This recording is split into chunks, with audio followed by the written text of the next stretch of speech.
Welcome to the RV Park Mastery Podcast, where you will learn the correct way to identify, evaluate, negotiate, perform due diligence on, renegotiate, finance, turn around, and operate RV parks. And now, here is your host, the fifth largest owner of RV and mobile home parks in the U.S., Frank Rolfe. 30 days of diligence. We've built our career based on that mantra.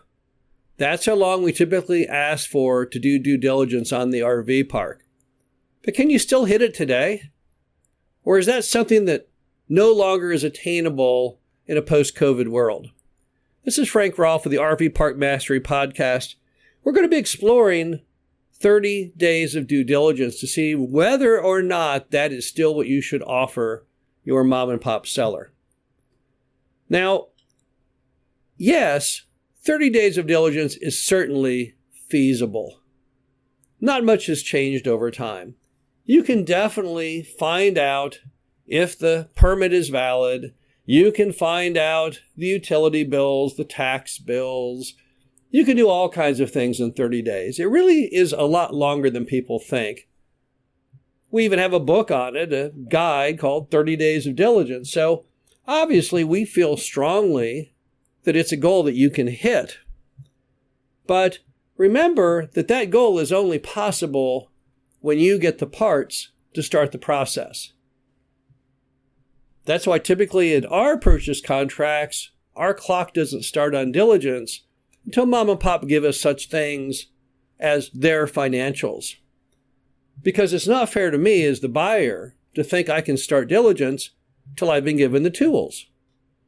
That would be like the auto mechanic who tells you, yes, I can go ahead and replace your alternator in 5 days, but you don't bring him the car until the day before, and then you have a fit because, gosh, you said you could do it on this date, and you didn't. And then he says, well, but you didn't bring me the car until yesterday, and I told you it would take 5 days.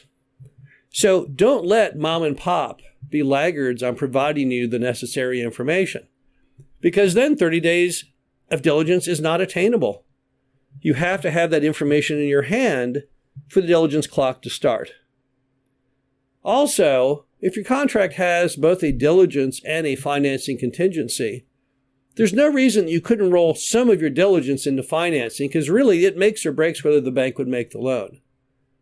Such things as a phase 1 environmental, it would not be uncommon or unrealistic to roll that to the financing side if you needed to, because there's no way the bank would ever approve the property until that phase 1 is completed. So that gives you one more backstop if you can't make the 30 days of diligence, because diligence, you typically have an additional period to get the financing.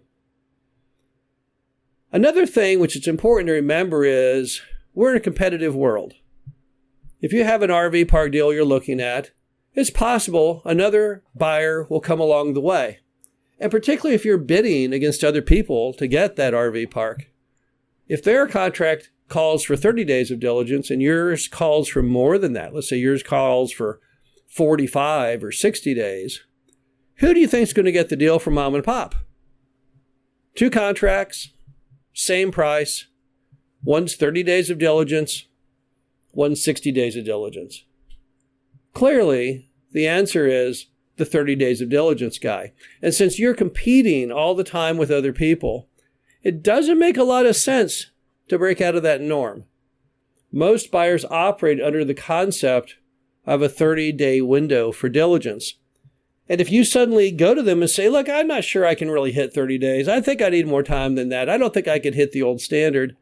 Well, that's fine and everything, but just remember they may well go with the other party because the other person went with what they think to be accurate, which is 30 days.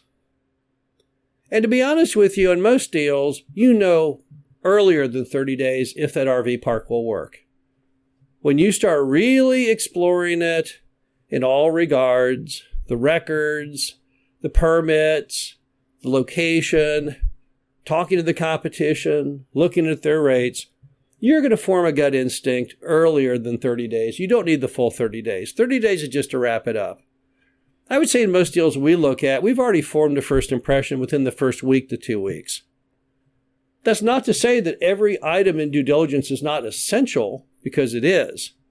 But the big ones, the big items, the items that really sway the deal or make or break it, those are going to be rectified probably earlier than 30 days. So if you want to cancel, you can cancel after maybe the first 2 weeks if you have a bad gut instinct on it. And if you want to go forward, then you can mop up the rest after that. Also, don't forget that you can always probably renegotiate the thing longer if you need to. We've done that many, many, many times. You can go to the mom and pop seller and say, Mom and pop seller, I've done my best. I've done all the right things.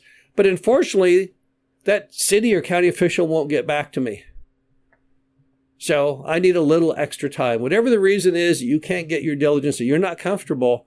If you go back to mom and pop and tell them the truth of what happened, they're more than likely going to go ahead and extend it. They're going to say, okay, I understand, because they don't want to start all over again. Who wants to start the whole process all over again with another buyer? Run the ads, find the person, negotiate the price, sign the contract. It's going to take a lot of time. Wouldn't they rather have a week or two extension than a 3 or 4 month redo? And the answer, of course, is yes, they're probably going to want to do that. And also, don't forget, you can probably extend the financing. In fact, financing is typically extended more than due diligence is, because financing is very different today in a post-COVID world. Some of the biggest holdups you'll have on your RV park are things such as the survey. For some reason, a lot of people dropped out of the surveying business, or at least that's how it appears now. So it's not uncommon for the surveyor to totally miss their target. And don't forget the fact that a lot of banks have made their staff much smaller. So when you go to the bank and they promise you, yeah, I can get you a decision in X number of days or weeks, they often can fail. And then you have the dreaded attorney for the bank who has to draw up the loan documents. All he has to say is, oh, I'm sorry, I have to go on vacation, and you're going to miss your deadline again by a week or so. So even if you don't hit the diligence, or you do hit the diligence, you're probably still going to have that extension in the financing. So if you go for 30 days of diligence and you can't hit it, well, you can probably still extend it again anyway during the financing to finally get where you want. So the moral to it all is you need to kind of stick with 30 days of diligence.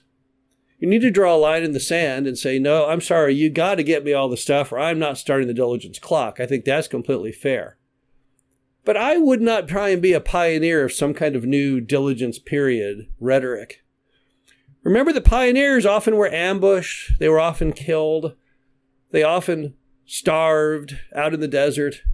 So being a pioneer may sound all kinds of sexy in some kind of movie format. But the reality is people who get out of the norm rarely are going to hit their targets. And it's better just to play it safe and stick with 30 days of diligence. This is Frank Rolfe, the RV Park Mastery Podcast. Hope you enjoyed this. Talk to you again soon. Thank you for listening to the RV Park Mastery Podcast. Be sure to visit us at www.rvparkmastery.com, where you can learn the correct way to identify, evaluate, negotiate, perform due diligence on, renegotiate, finance, turn around, and operate in RV parks.